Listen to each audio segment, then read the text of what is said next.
सभी शिक्षक साथियों एवं विद्यार्थियों को नमस्कार। मैं घनश्याम दत्त आपका अपने YouTube चैनल में स्वागत करता हूं। आज का हमारा वीडियो भारत के मानचित्र पर आधारित है, जिसमें कक्षा 12 में भारत के मानचित्र से संबंधित बिंदुओं को प्रदर्शित किया गया है या समझाया गया है। इस वीडियो के माध्यम से कक्षा 12 के विद्यार्थी बहुत आसान तरीके से भारत के मानचित्र को समझ सकते हैं। यह वीडियो कक्षा 6 से 11 के जो एसएस और भूगोल के विद्यार्थी हैं उनके लिए भी महत्वपूर्ण है, क्योंकि इस वीडियो में भारत के सभी राज्यों, केंद्र शासित प्रदेशों और उनकी राजधानियों को भी प्रदर्शित किया गया है। वीडियो शुरू करने से पहले यदि आपने हमारे चैनल को सब्सक्राइब नहीं किया है तो इसे सब्सक्राइब कर लें, ताकि आप तक पहुंच सके हमारे वीडियो सबसे पहले। कक्षा 12 की जो बोर्ड परीक्षा है उसमें 2016 से लेकर और 2020 तक जो भारत के मानचित्र में निम्न केंद्रों को या प्रमुख केंद्रों को पूछा गया है।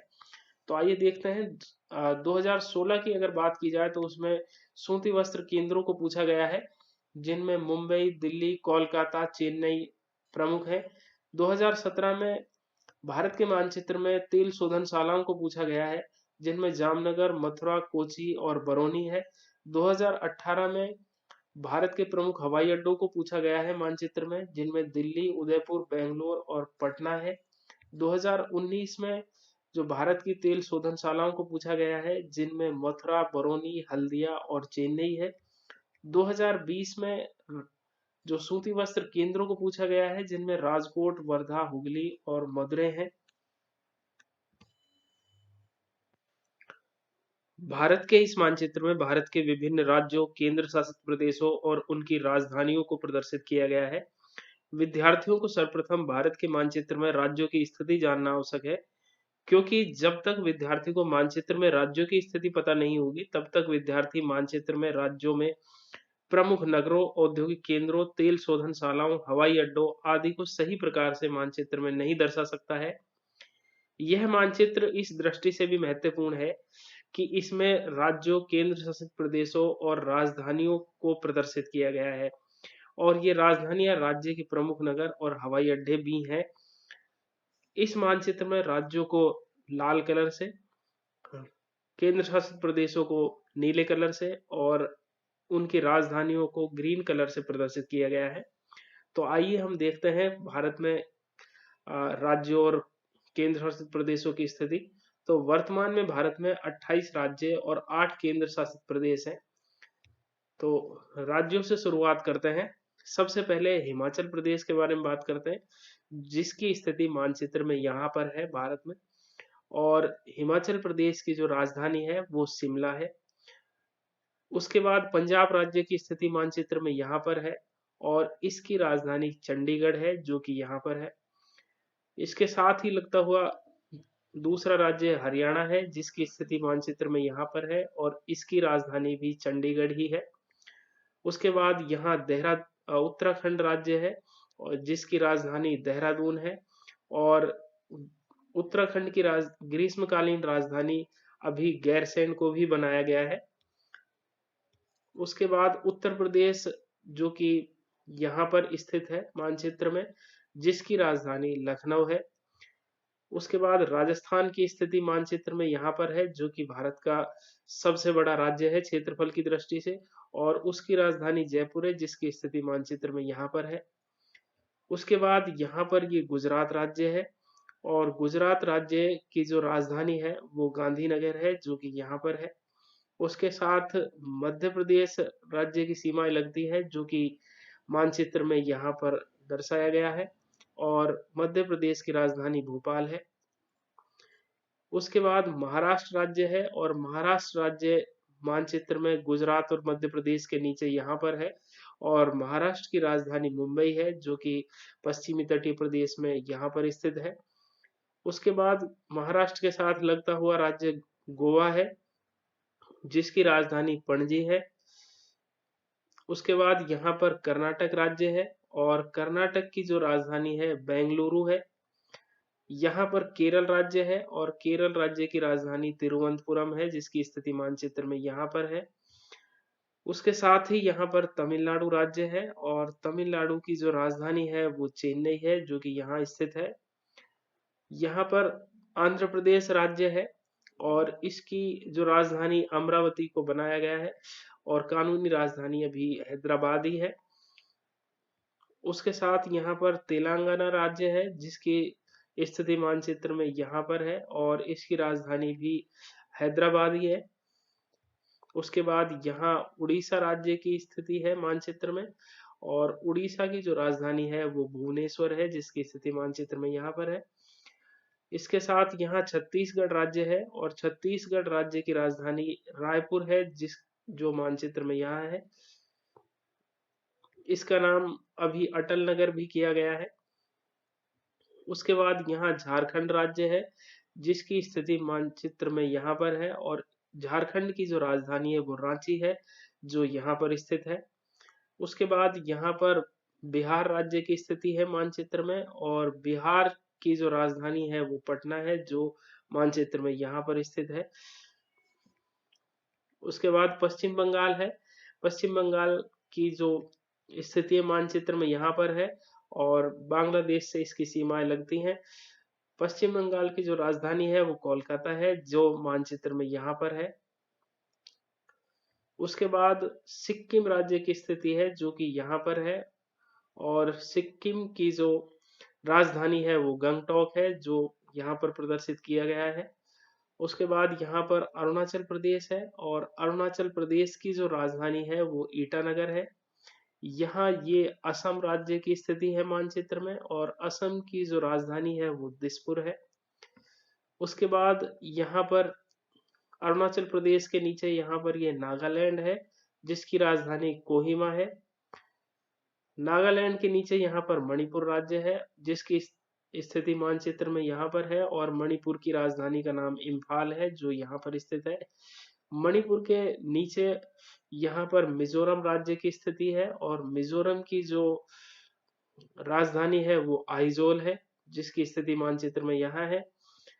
इसके बाद यहाँ पर त्रिपुरा राज्य है जिसकी सीमाएं बांग्लादेश से टच होती हैं और त्रिपुरा की जो राजधानी है वो अगरतला है जिसकी स्थिति यहाँ है। इसके बाद मेघालय राज्य है। मेघालय राज्य है जिसकी स्थिति मानचित्र में यहाँ पर है और मेघालय की जो राजधानी है उसका नाम शिलोंग है जिसकी स्थिति यहाँ पर है मानचित्र में।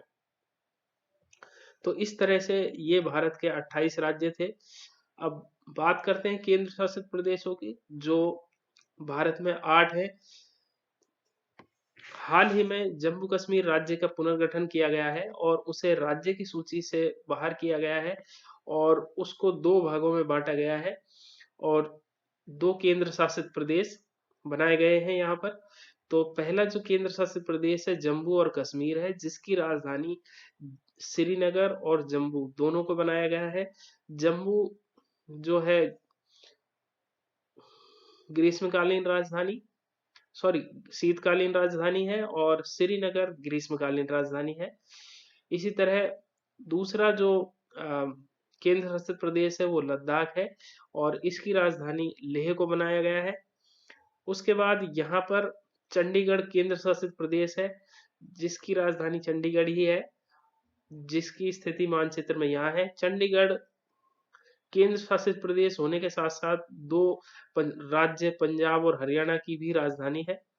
उसके बाद जो चौथा केंद्र शासित प्रदेश है वो दिल्ली है जो कि यहाँ पर है, भारत की राजधानी है ये। उसके बाद दादर नागर हवेली और दमन और दीव ये दोनों अलग अलग केंद्र शासित प्रदेश थे परंतु 31 अक्टूबर 2019 को इन दोनों केंद्र शासित प्रदेशों को का एकीकरण कर दिया गया है और इन दोनों को एक केंद्र शासित प्रदेश बना दिया गया है और इसकी राजधानी वर्तमान में दमन है जिसकी स्थिति मानचित्र में यहाँ पर है। उसके बाद अगला जो केंद्र शासित प्रदेश है वो लक्षद्वीप है और लक्षद्वीप की जो राजधानी है वो कवरत्ती है। उसके बाद 7वां जो केंद्र शासित प्रदेश है वो अंडमान निकोबार द्वीप समूह है और उसकी राजधानी पोर्ट ब्लेयर है। उसके बाद जो 8वां केंद्र शासित प्रदेश है वो पुडुचेरी है और पुडुचेरी जो यहाँ पर तमिलनाडु में ये पुडुचेरी की राजधानी है। पुडुचेरी जो केंद्र शासित प्रदेश है उसका विस्तार 3 राज्यों में देखने को मिलता है, आंध्र प्रदेश, तमिलनाडु और केरल। आंध्र आंध्र प्रदेश में यमन और तमिलनाडु में जो कराईकल और केरल में माहे, ये 3 पुडुचेरी के क्षेत्र हैं और इसकी राजधानी यहाँ पर तमिलनाडु में है। तो इस तरह से ये भारत के केंद्र शासित प्रदेश और राज्य थे और उनकी राजधानियां थी। भारत के इस मानचित्र में भारत की तेल शोधनशालाओं को दर्शाया गया है। यहाँ पर जो लाल कलर के माध्यम से प्रदर्शित की गई है तेल शोधनशालाएं, वो कक्षा 12 की बोर्ड परीक्षा में 2016 से और 2020 के बीच में आ चुकी हैं। और जो बाकी की शेष तेल शोधनशालाएं हैं उनको यहाँ पर नीले कलर के माध्यम से प्रदर्शित किया गया है। तो सबसे पहले हम उन तेल शोधनशालाओं के बारे में भारत में उनकी स्थिति को जानते हैं जिनको बोर्ड परीक्षा में पूछा जा चुका है। तो इसमें जो पहली है वो मथुरा है और मथुरा की जो स्थिति है वो यहाँ उत्तर प्रदेश राज्य में है। दूसरी जो तेल शोधनशाला है वो बिहार की बरौनी तेल शोधनशाला है जिसकी स्थिति मानचित्र में यहाँ पर है। तीसरी जो तेल शोधनशाला है वो पश्चिम बंगाल की हल्दिया है जिसकी स्थिति मानचित्र में यहाँ पर है। और चौथी जो तेल शोधनशाला है वो चेन्नई में है जो तमिलनाडु राज्य में है और उसकी स्थिति मानचित्र में यहाँ पर है। पांचवी जो तेल शोधनशाला है वो कोची है और केरल राज्य में स्थित है, इसकी स्थिति मानचित्र में यहाँ पर है। छठी जो तेल शोधनशाला है वो गुजरात के जामनगर में यहाँ पर स्थित है। तो इस तरह से जो ये प्रमुख 6 तेल शोधनशालाएं थी जो भारत के मानचित्र में पहले बोर्ड परीक्षा में पूछी जा चुकी है। जो अब शेष रह गई हैं वो तेल शोधनशालाएं इस प्रकार से हैं। तो यहाँ पंजाब से शुरुआत करते हैं और पंजाब में जो तेल शोधनशाला है वो बठिंडा में स्थित है यहाँ पर। दूसरी हरियाणा में तेल शोधनशाला है जो पानीपत में स्थित है यहाँ पर। गुजरात की बात की जाए तो यहाँ पर जामनगर के अलावा और एक तेल शोधनशाला है जो कि यहाँ पर कोयली में स्थित है। मध्य प्रदेश की बात की जाए तो यहाँ पर बीना में तेल शोधनशाला स्थापित की गई है। महाराष्ट्र में यहाँ मुंबई में तेल शोधनशाला की स्थापना की गई है। कर्नाटक के जो मैंगलोर में यहाँ पर तेल शोधनशाला की स्थापना की गई है या स्थापित है। यहाँ तमिलनाडु में चेन्नई के अलावा चेन्नई के पास में ही यहाँ मनाली में तेल शोधनशाला की स्थिति है या स्थापित की गई है। आंध्र प्रदेश राज्य में यहाँ पर विशाखापट्टनम में तेल शोधनशाला की स्थापना की गई है। इसके अलावा जो असम राज्य है उसके गुवाहाटी, नुमालीगढ़ और डिगमोई में तेल शोधनशालाओं की स्थापना की गई है। तो इस तरह से ये भारत की प्रमुख तेल शोधनशाला थी। इसके अलावा राजस्थान के बाड़मेर में यहाँ पर भी तेल शोधनशाला लगाई गई है। तो इस तरह से भारत में ये तेल शोधनशालाओं की स्थिति है। इस मानचित्र में भारत के प्रमुख हवाई अड्डों को प्रदर्शित किया गया है। भारत के हवाई अड्डों को मुख्य रूप से 4 श्रेणियों में बांटा जा सकता है। पहला अंतरराष्ट्रीय स्तर के हवाई अड्डे, दूसरे बड़े हवाई अड्डे, तीसरे मध्यम श्रेणी के हवाई अड्डे और चौथे छोटे हवाई अड्डे जो है। तो अंतरराष्ट्रीय स्तर के हवाई अड्डों के बारे में अगर बात की जाए तो उनमें जो प्रमुख है वो पहला है इंदिरा गांधी एयरपोर्ट जो कि दिल्ली में स्थित है यहाँ पर। दूसरा जो नेताजी सुभाष चंद्र बोस हवाई अड्डा है या दमदम हवाई अड्डा भी उसे बोलते हैं जो कि यहाँ का कोलकाता में स्थित है। तीसरा जो हवाई अड्डा है सांता क्रूज हवाई अड्डा या फिर छत्रपति शिवाजी हवाई अड्डा जो कि यहाँ पर मुंबई में स्थित है। और चौथा जो प्रमुख हवाई अड्डा है मीनाम्बकम जो कि यहाँ पर चेन्नई में स्थित है। इसके अलावा जो भारत के अन्य बड़े, मध्यम और छोटे प्रकार के हवाई अड्डे हैं उनकी स्थिति मानचित्र में हम देखते हैं। तो सबसे पहले बात करते हैं यहाँ लद्दाख की, जो जिसका जो प्रमुख हवाई अड्डा है वो लेह में यहाँ पर स्थित है। और उसके बाद जम्मू कश्मीर की अगर बात की जाए तो जम्मू कश्मीर में जो श्रीनगर और जम्मू यहाँ के प्रमुख हवाई अड्डे हैं। यहाँ हिमाचल प्रदेश की अगर बात की जाए तो हिमाचल प्रदेश का प्रमुख हवाई अड्डा यहाँ पर कुल्लू में स्थित है। पंजाब के बारे में यदि बात की जाए तो उसका जो मुख्य हवाई अड्डा है वो अमृतसर और इसके अलावा जो उसका राजधानी है चंडीगढ़ वहां पर स्थित है। उसके बाद राजस्थान के हवाई अड्डों के बारे में अगर बात की जाए तो जयपुर, जोधपुर और उदयपुर यहाँ के प्रमुख हवाई अड्डे हैं। गुजरात के हवाई अड्डे के बारे में अगर बात की जाए तो अहमदाबाद, बड़ोदरा, पोरबंदर और यहाँ पर भुज में गुजरात के प्रमुख हवाई अड्डे हैं। उसके बाद मध्य प्रदेश के बारे में अगर बात की जाए तो मध्य प्रदेश के जो प्रमुख हवाई अड्डे हैं वो इस प्रकार से हैं। यहाँ पर ग्वालियर, भोपाल, इंदौर, ये मध्य प्रदेश के प्रमुख हवाई अड्डे हैं। महाराष्ट्र के बारे में अगर बात की जाए तो मुंबई के अलावा जो अन्य यहाँ पर हवाई अड्डे हैं वो नागपुर में और यहाँ पर पुणे में है। गोवा का जो प्रमुख हवाई अड्डा है वो यहाँ पणजी में स्थित है। कर्नाटक के जो प्रमुख हवाई अड्डे हैं वो यहाँ बेंगलुरु में और मैंगलोर में है। केरल के जो प्रमुख हवाई अड्डे हैं वो कोची और तिरुवनंतपुरम में है। तमिलनाडु के जो हवाई अड्डे हैं वो चेन्नई के अलावा यहाँ पांडिचेरी और मदुरई में स्थित है। आंध्र प्रदेश का जो प्रमुख हवाई अड्डा है वो विशाखापट्टनम में है।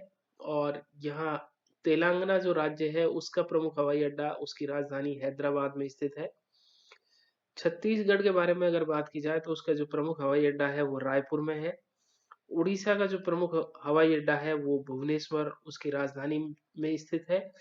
झारखंड का प्रमुख हवाई अड्डा और रांची में है। पश्चिम बंगाल का जो प्रमुख हवाई अड्डा है वो कोलकाता में है, जो दमदम हवाई अड्डे के नाम से जाना जाता है। बिहार का जो प्रमुख हवाई अड्डा वो उसकी राजधानी क्षेत्र में स्थित है, पटना में। उत्तर प्रदेश के हवाई अड्डों के बारे में अगर बात की जाए तो इसके प्रमुख जो हवाई अड्डे हैं वो आगरा, कानपुर, लखनऊ, इलाहाबाद, वाराणसी आदि में स्थित है। असम के अगर हवाई अड्डों के बारे में बात की जाए तो इसके प्रमुख जो हवाई अड्डे हैं वो गुवाहाटी और डिब्रूगढ़ में स्थित है। और मेघालय का जो प्रमुख हवाई अड्डा है वो शिलोंग में स्थित है। तो इस तरह से ये भारत के प्रमुख अंतरराष्ट्रीय और बड़े, मध्यम व लघु प्रकार के जो हवाई अड्डे थे। भारत के इस मानचित्र में भारत की जो स्वर्णिम चतुर्भुज योजना है उसको प्रदर्शित किया गया है। इस स्वर्णिम चतुर्भुज परियोजना के तहत भारत के 4 महानगरों दिल्ली, मुंबई, चेन्नई, कोलकाता, इन चारों महानगरों को आपस में 6 लेन वाली प्रमुख सड़क मार्गों से जोड़ा गया है। और इस परियोजना का जो प्रमुख उद्देश्य है वो इन चारों महानगरों के बीच में समय और जो दूरी है उसको कम करना है। इस परियोजना के तहत दो प्रमुख गलियारे हैं, उत्तर दक्षिण गलियारा और पूर्व पश्चिम गलियारा। उत्तर दक्षिण गलियारा जो है वो के श्रीनगर जम्मू कश्मीर के श्रीनगर को यहाँ दक्षिण में तमिलनाडु के कन्याकुमारी से जोड़ता है। और जो पूर्व पश्चिम गलियारा है वो गुजरात के पोरबंदर को यहाँ असम के सिलचर से जोड़ने का कार्य करता है। तो इस तरह से भारत के मानचित्र में यह स्वर्णिम चतुर्भुज परियोजना की स्थिति थी।